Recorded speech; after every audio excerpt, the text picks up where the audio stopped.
gelombang berjalan kan udah. Sekarang kita ke gelombang stasioner.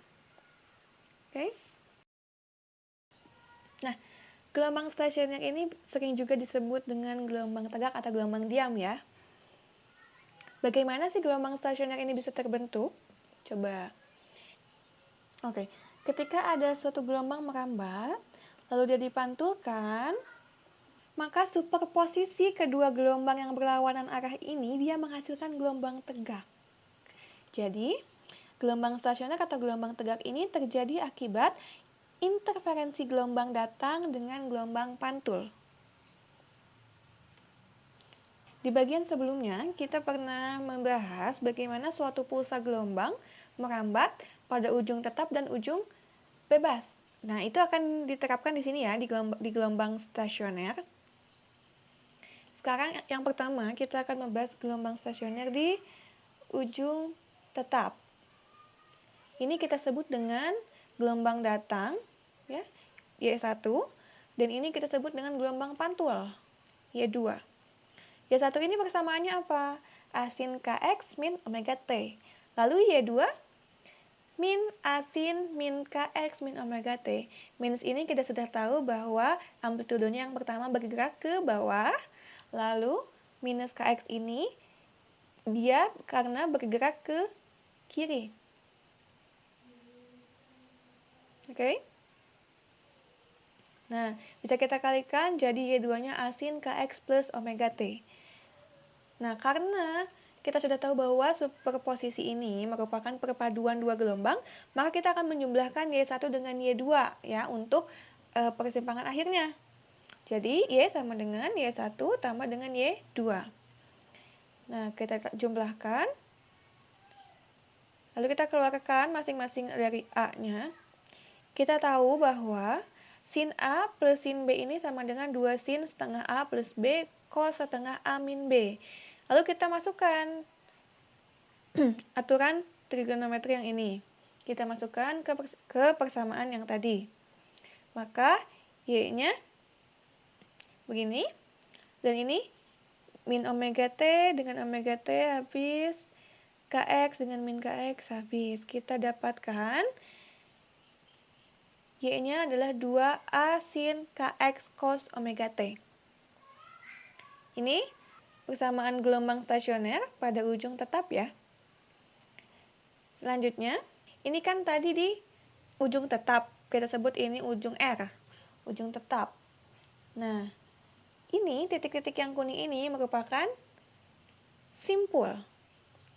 Jadi, terlihat dari gambar bahwa simpul ini adalah titik-titik yang amplitudonya 0. Oke, sedangkan titik-titik yang hijau ini merupakan perut. Jadi, perut ini adalah titik-titik yang amplitudonya maksimum. Sekarang, bagaimana kita menentukan letak simpul dan letak perut pada suatu gelombang? Oke, yang pertama, letak simpul. Di simpul ke-1, dia di 0 di sini kan, simpul ke-1. Lalu simpul kedua di setengah lambda. Betul, dari sini ke sini setengah lambda ya. Lalu simpul ketiga di 1 lambda. Betul? 2 atau kita tuliskan 2 setengah lambda. Berarti simpul ke selanjutnya ini bisa kita tuliskan dengan n setengah lambda. Atau untuk mencari letak simpul di gelombang stasioner pada ujung tetap bisa kita cari dengan 2n lambda per 4. Gitu. Lalu bagaimana untuk mencari letak perut di suatu gelombang? Nah, perut ke-1 ini kan di 1/4 lambda ini ya. 1/4 lambda kan ini. Lalu perut kedua di 3/4. Ya. Perut ketiga di 5/4. Dan perut selanjutnya jadi 2n plus 1 lambda per 4. Ini untuk menentukan letak perut di gelombang stasioner pada ujung tetap ya. Lalu kita akan melihat di ujung bebas ya. Sebenarnya ini kita simulasikan di ujung hampir bebas ya. Nih, misalkan ada gelombang datang Y1. Lalu ujungnya dia ujung bebas. Nah, diikatkan pada gelang yang bebas bergerak naik turun ya. Maka ketika sampai ke sini, dia akan dipantulkan tanpa adanya pembalikan pulsa. Ya. Jadi Y2-nya ke kiri.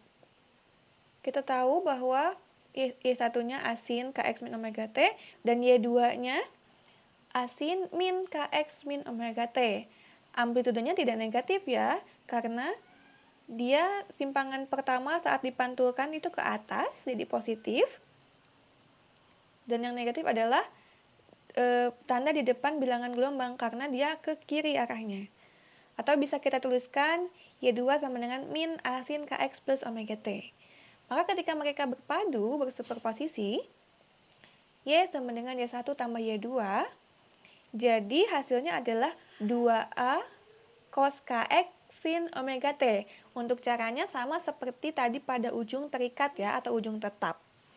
Menghasilkan persamaan gelombang stasioner pada ujung bebas seperti ini. Oke? Selanjutnya, kita tahu bahwa yang hijau-hijau ini merupakan perut. Dan yang kuning-kuning ini merupakan simpul. Sekarang kita cari lagi bagaimana untuk menentukan letak perut dan letak simpul.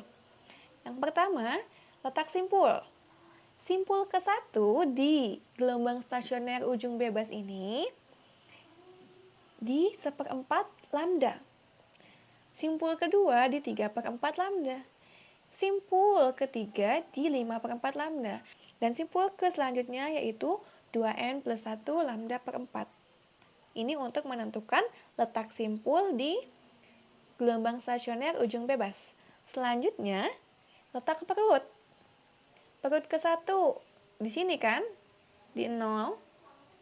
Perut kedua di setengah lambda. Perut ketiga di 1 lambda. Dan perut ke selanjutnya di N per 2 lambda, atau bisa kita tulis dengan 2N lambda per 4. Nah, kalau kita ingat lagi, ini kebalikan ya dari ujung tetap atau ujung terikat. Kalau di ujung tetap, letak simpulnya ini pakai rumus yang ini. Lalu letak perutnya pakai rumus yang ini. Sedangkan di ujung bebas, letak simpul ditentukan dengan rumus yang ini, atau persamaan yang ini, dan letak perut ditentukan dengan persamaan yang ini. Itu untuk gelombang stasioner. Untuk percobaannya kita bisa mencoba eksperimen Melde atau Pipakun. Banyak bisa kita coba lab virtualnya. Diklik di link di bawah aja ya.